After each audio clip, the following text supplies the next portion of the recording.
दोस्तों हमारे एक व्यूअर हैं, उन्होंने बड़ा अच्छा सवाल किया और सवाल ये है कि ईगो और सेल्फ रेस्पेक्ट में अंतर क्या होता है। एक बड़ा अच्छा शेर है जिसमें एक वर्ड आता है तरबियत। तरबियत का अर्थ होता है संस्कार। और शेर ये है कि तरबियत ऐसी कि चप्पलें भी सीधी की हमने, और जिद ऐसी कि उठाकर सर पे ताज भी ना पहना हमने।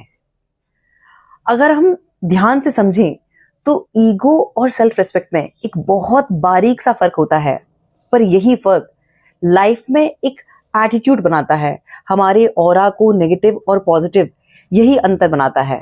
एक एग्जाम्पल से समझते हैं कि अगर किसी सिचुएशन में हमें ये भली प्रकार से पता है कि गलती हमारी है, पर उस सिचुएशन में हम झुकने को तैयार नहीं है, वो हमारा ईगो है।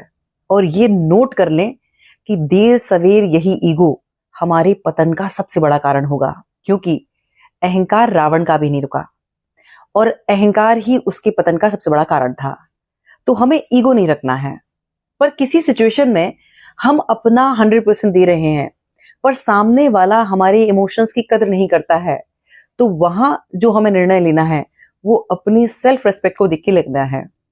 अब कई बार ये होता है कि एक सिचुएशन में दोनों तरफ से गलती है, लेकिन झुकने को कोई तैयार नहीं है। तो हमें यह समझना है कि एक अच्छा रिश्ता जो हमारी लाइफ में वैल्यू रखता है, अगर हमारे झुकने से वो रिश्ता जुड़ रहा है या टूटने से बच रहा है, तो हमेशा हमें झुकना है। और इस पे बड़ी अच्छी लाइंस हैं कि अगर आपके झुकने से वो रिश्ता बचता है तो झुक जाइए, पर बार बार आप ही को झुकना पड़े तो अब रुक जाइए।